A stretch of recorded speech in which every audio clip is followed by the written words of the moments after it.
Muito bem, estamos de volta para mais uma lição da nossa Escola Bíblica Dominical com a revista da Conimadeb, Assembleia de Deus, Cristo para Todos. E esse trimestre nós estamos estudando a Bíblia. Como é bom conhecer a Bíblia. Já abordamos a mensagem da Bíblia, as particularidades da Bíblia. E hoje nós vamos falar de duas coisas interessantes da Bíblia.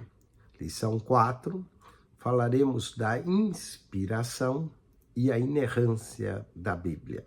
A Bíblia é um livro inspirado, mas não como qualquer outra. Essa inspiração foi uma inspiração especial. E o texto áureo se encontra em 2 Pedro, capítulo 1, verso 21. Pois jamais a profecia teve origem na vontade humana, mas homens falaram da parte de Deus, impelidos pelo Espírito Santo. A verdade central é que a Bíblia Sagrada é um livro espiritual, de forma que aquele que se achega a ela com a mente carnal não compreende. 1 Coríntios 2,14 diz que o homem natural não compreende as coisas de Deus. É preciso ser espiritual e, ao mesmo tempo, interpretar as Escrituras com a mesma inspiração com que ela foi escrita. A nossa leitura bíblica em classe se encontra em 2 Timóteo, carta de 2 Timóteo, capítulo 3, do verso 14 ao 17. Quanto a você, porém, permanece nas coisas que aprendeu, a das quais tem convicção, pois sabe de quem aprendeu. Timóteo sabia que tinha aprendido de Paulo, porque desde criança você conhece as sagradas letras, que são capazes de torná-lo sábio para a salvação, mediante a fé em Cristo Jesus.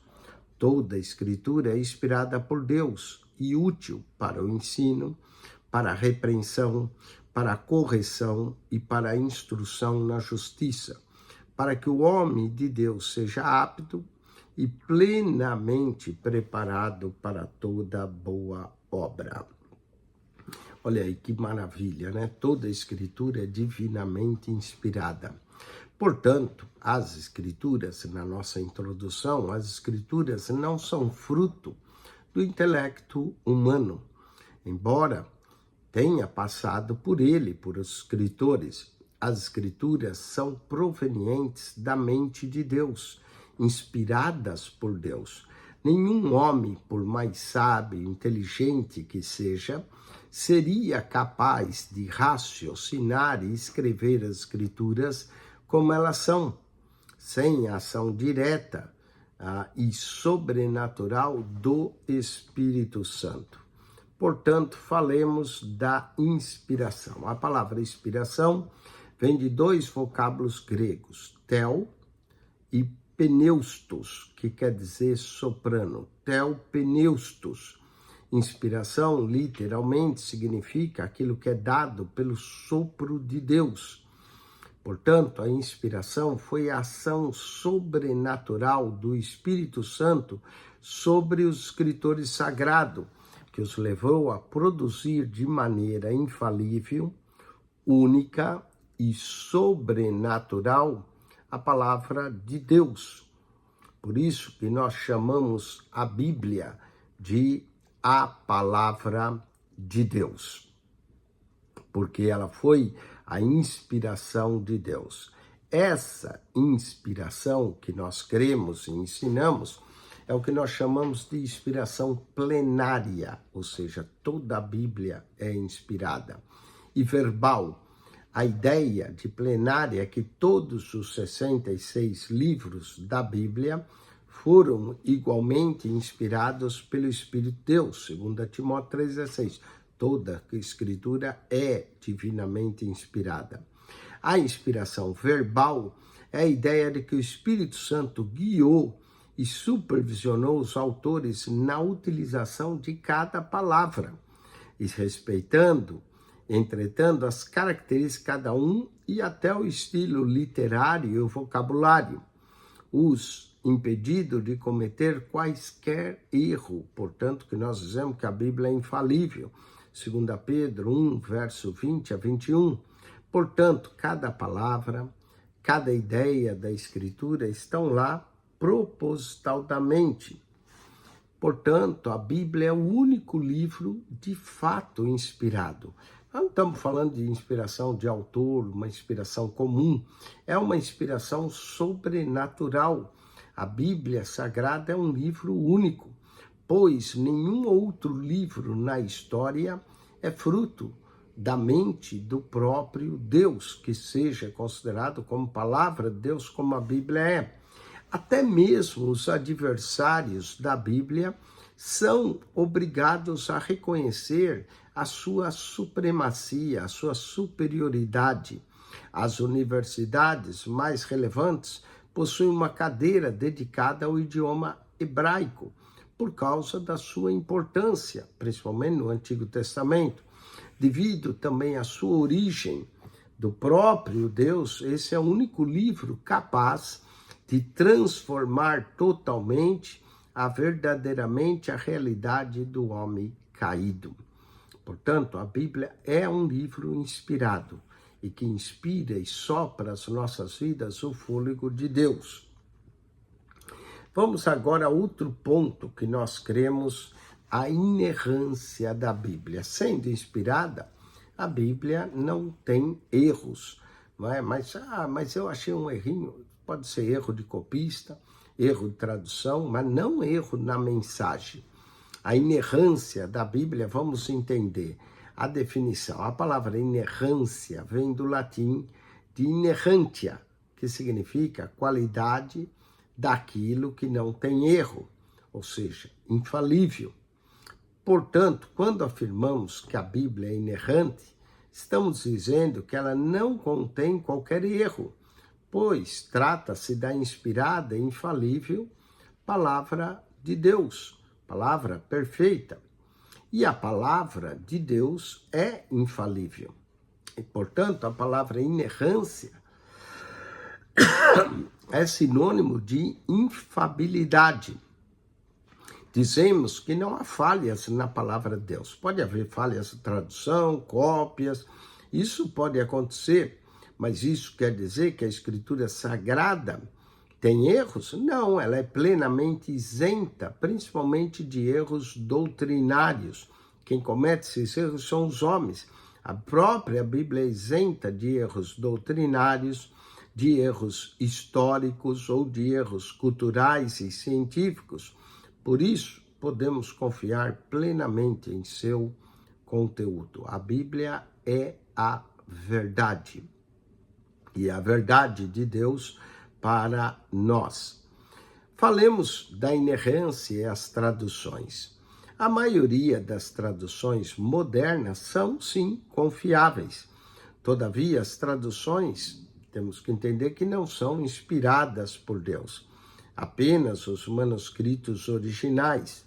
As traduções são resultado exclusivo do trabalho de estudiosos, homens dedicados ao estudo e de cópias dos manuscritos originais. Portanto, quando afirmamos que a Escritura é inerrante, estamos nos referindo aos originais e não às traduções. Que todo tradutor é também um traidor, porque ele acaba traduzindo, muitas vezes, e colocando coisas que não deveriam.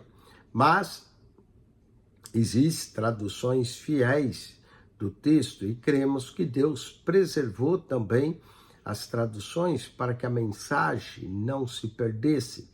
Então, ela se refere às traduções que diferem das Escrituras. As traduções são falíveis, as Escrituras infalíveis. Por isso, a importância de adquirir boas traduções, e aqueles que amam aprender a linguagem devem aprender e, se possível, conhecer um pouco mais das línguas originais da Bíblia, como o hebraico, aramaico, que são línguas parecidas, e o grego koiné no Novo Testamento.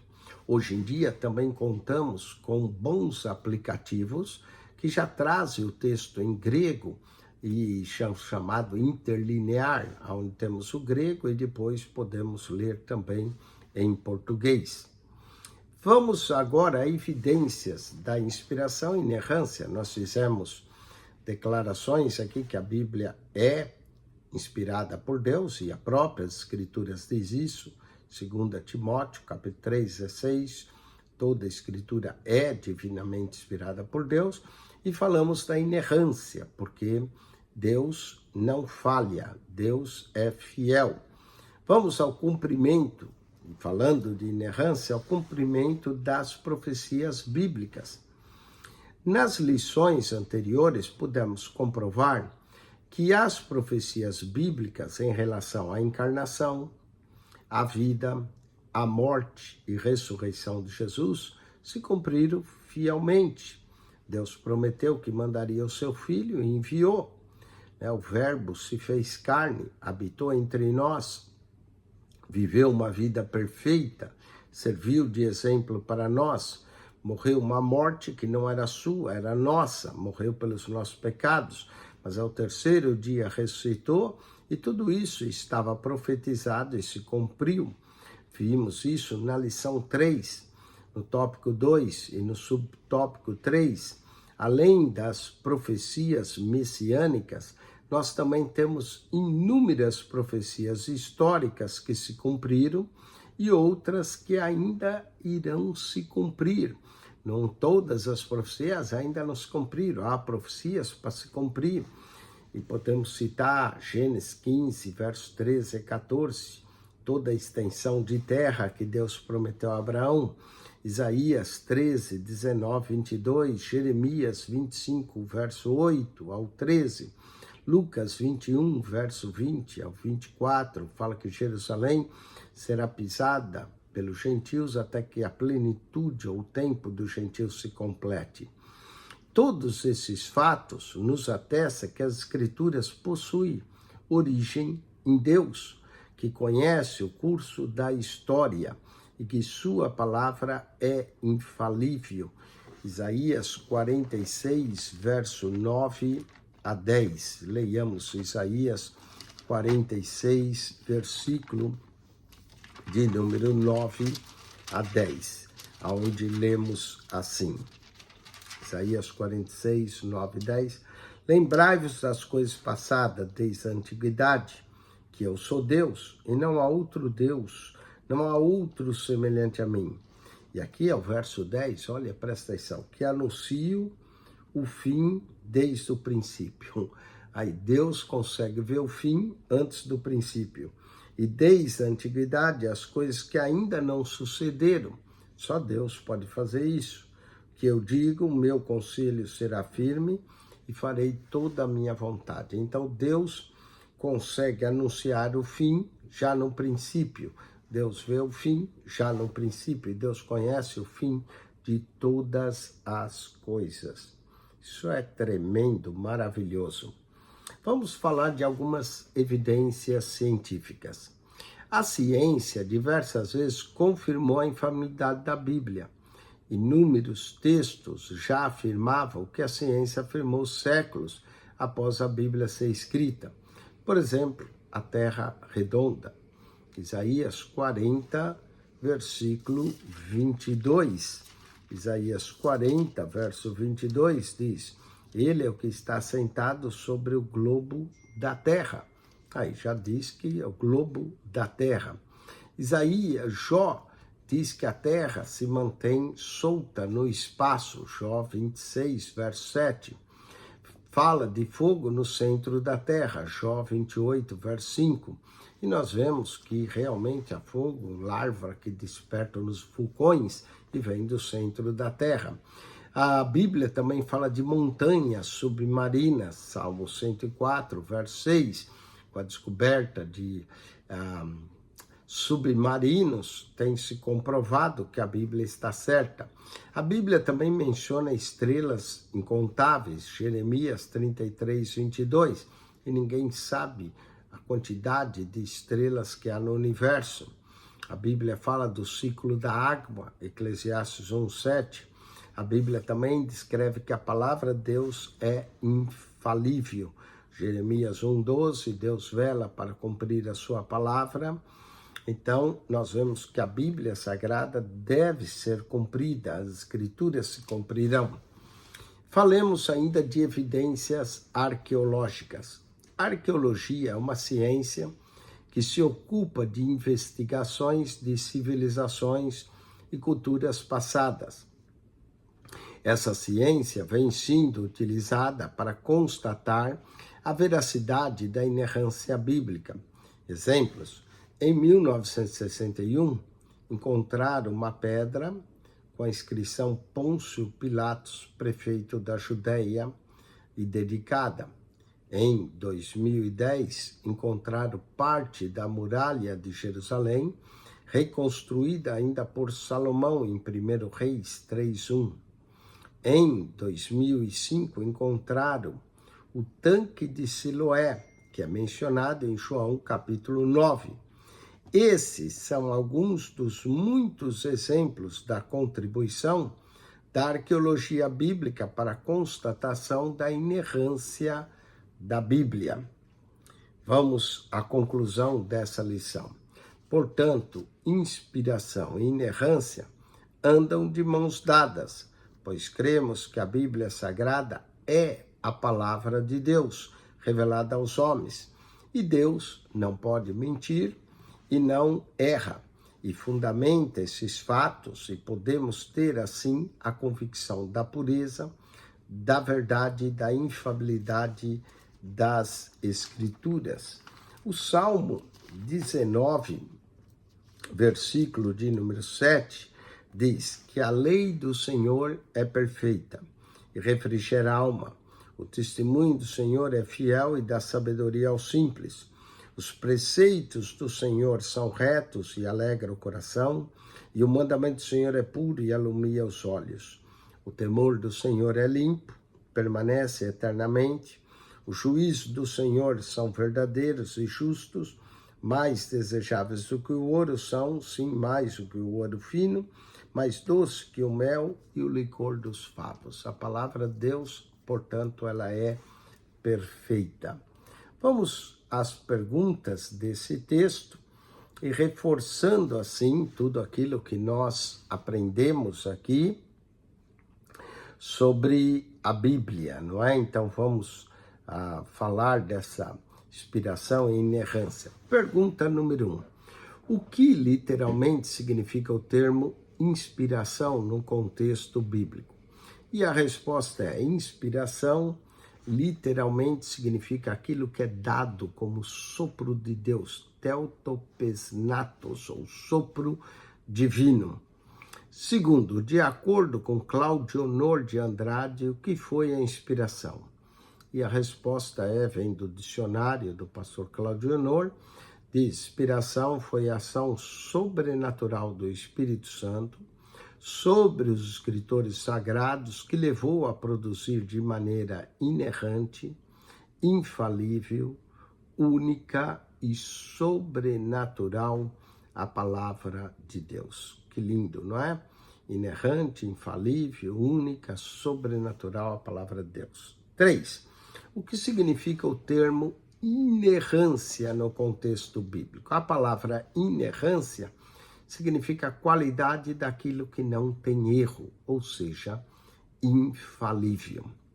Vamos à quarta pergunta. Quando afirmamos que a Escritura é inerrante, o que estamos nos referindo é que a Escritura é inerrante nos originais e não nas traduções. Tradução pode acontecer erro, diferir, não é? As palavras são diferentes. Aqui nós temos uma tradução dinâmica, outra equivalente, e elas podem ser infalíveis, né?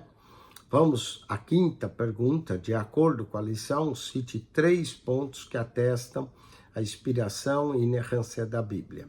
Bom, o que nós podemos citar é, número 1, o cumprimento das profecias bíblicas. As profecias se cumpriram e as que ainda não se cumpriram irão se cumprir. 2, as evidências científicas.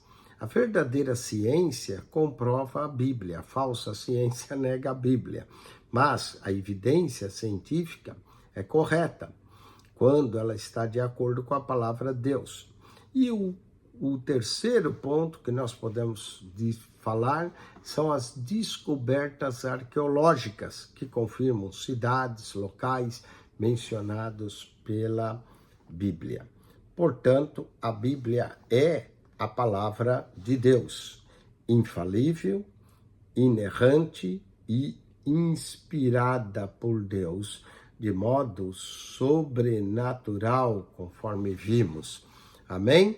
Semana que vem nós vamos continuar estudando a Bíblia e nós vamos falar do cânon bíblico. Você vai entender a palavra cânon, regra de medir, não é? O cânon bíblico, que é, você vai conseguir entender esse princípio de canonicidade das Escrituras.